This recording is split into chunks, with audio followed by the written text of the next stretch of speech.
Hey, good Sunday morning, everybody. I wanted to show you my hole again. That don't sound right. Hole in the ground. So this is what's under the dirt in the Snake River Valley where I live, and it's prevalent everywhere. It's an interesting geology. I've had some guys that wanted to know about it, so I'll attempt to tell you what I know. You dig through the dirt and you get down to this, and this will go, like, if we were irrigating this time of year, this would have water in it right now because this would be under subwater. but that's why I did it this time of year, is because I know I can get down. Now here's an interesting deal right here. You notice the color change, if you can see that. So right here we got a really rusty color. So I'm assuming possibly there was a tree, a big, I don't know, something that decomposed. All this gravel was put in here by massive amounts of water. And so you go down on the Snake River and you can see where it meanders and it deposits trees and other things, and then they get covered up with gravel. But there's like the cross section of it. You'll notice that in some places you get a really small pea gravel. Other places, some really coarse cobble. And it varies everywhere you dig. I mean, I've dug other holes on my property and run into like super large pockets of sand. See, there's a deposit there. That's rather small. But generally the cobbles they'll vary anywhere from, you know, the biggest I've ever seen is probably 8-inch maybe. And that's pretty rare. So anyway, like I said, it varies a lot in the types and sizes of gravels. And this was interesting here because right there where that's discolored is where the dirt was really heavy and thick, and it was deep. And I've not seen that. Usually you get down to gravel, it's pretty uniform elevation, but not in here.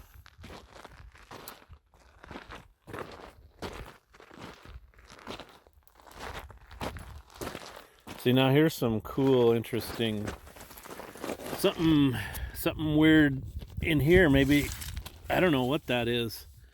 It's black, discolored dark. I don't know. Maybe a dead animal died and was deposited there or something, but you don't see any bones. But there's an interesting rock right there. Look at the staining color on that. And there's a lot of that in here. So the other thing I'll tell you too is there's gold in here, lots of gold. But because it's in this gravel, it's been ground down to really super fine flour gold. So it's pretty expensive to get. See how dark that is? So be interesting to know what's in there. If that's like a decomposed tree or what that is. And then you go right over here and this is like a, I don't know, it's like a dark type of a mud almost. But yet it's sandy. It's very sandy. So, interesting stuff.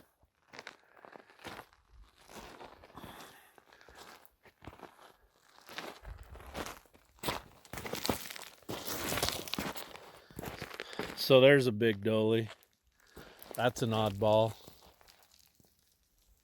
But you can see the different deposit, the sizes. Like look at this through here. You got large, and then above it you got quite small.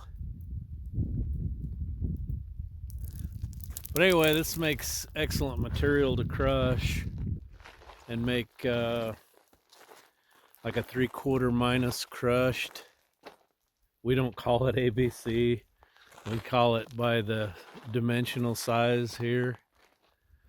Now, down in Pocatello, they have a lot of gravel too, but it's totally different.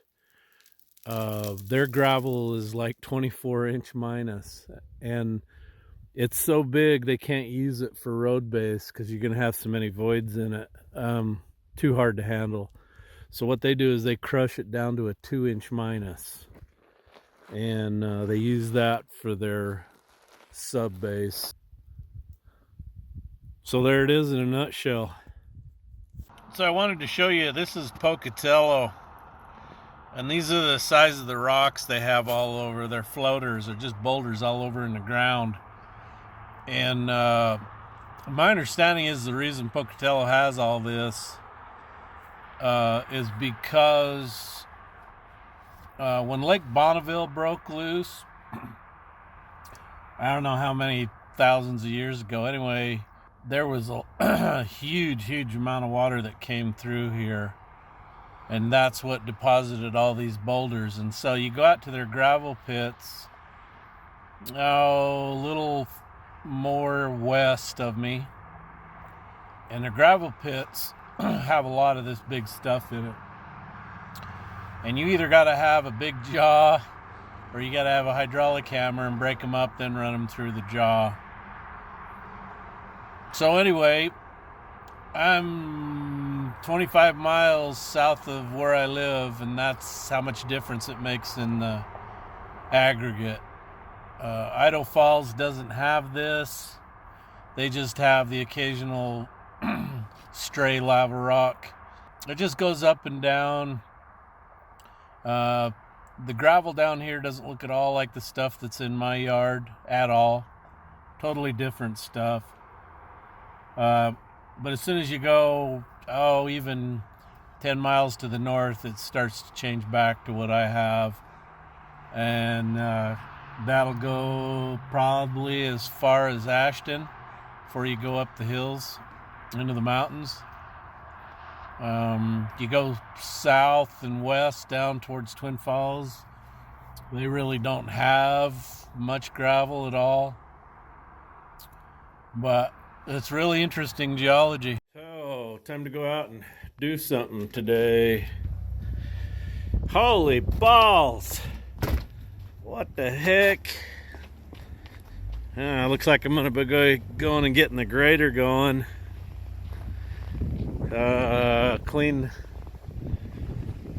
Clean that up out there. My that open field out there comes in and drifts the road full, plugs it clear off. So I guess it's time to go see if I can get the grader to go. It's supposed to do this all day, so I'm probably going to be doing this later tonight. Hey, you remember that plug that Curly sent me? Well, he said there was supposed to be like 5 more, so anyway, he sent me a whole display. That is cool, Curly. Looks like I got a lot of extension cords to hack the ends off. Thanks for sending that, man. That is just totally cool. But anyway, today's a crappy day. Let me show you. So it's supposed to blow all day long. The road in front of my house is getting plugged up. Garbage man didn't pick up my garbage. So I got the grader going. I gotta clean up. I can't get that block out of the shop to take it anywhere. I can't get over to get one of those other engines over here. So it just might be an inside day all day today. Oh, so it blew all day. I had to go get the blade, push the snow back because of that open field there.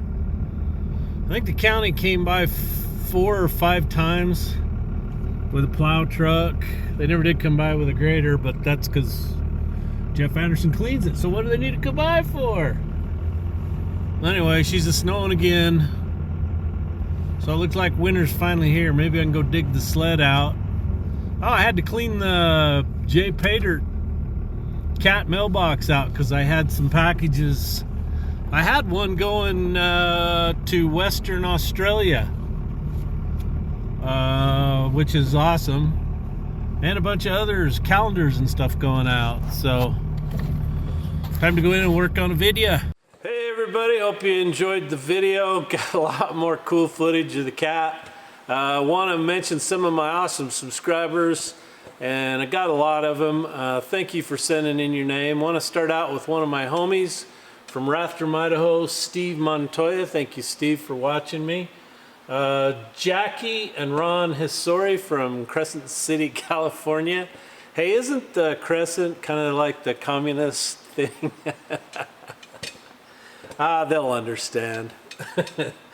Jim Zivney from Sharpsburg, Georgia. Thank you for subscribing, Jim. Kyle Barnes from Sapulpa, Oklahoma. Wayne Compton from Great Britain. Wayne sent me a bunch of money some time ago. Wayne, I've still got that money, and I am going to come over to Britain one of these days. Australia is first on the list, so anyway, would love to meet you. Philip Manning from Hamilton, New Zealand. Thank you, Philip, for subscribing over in New Zealand. Anyway, I want to let you know that, so this is the new Flex Fit hat I got. It's a Port Authority hat. It's not in the store, but if you just go ahead and order the Flex Fit, this is the one that you will get. Very nice hat. Anyway, thank you for watching, and please subscribe. That's going to help me, and like. Also, too, got the old Kenny coloring books. Click the Amazon link below for those, along with the new coloring book by the same gentleman. And the Anderson construction calendars. Got the swimsuit calendars and the equipment calendars. They are flying out the door. If you want one, better get one before the month ends.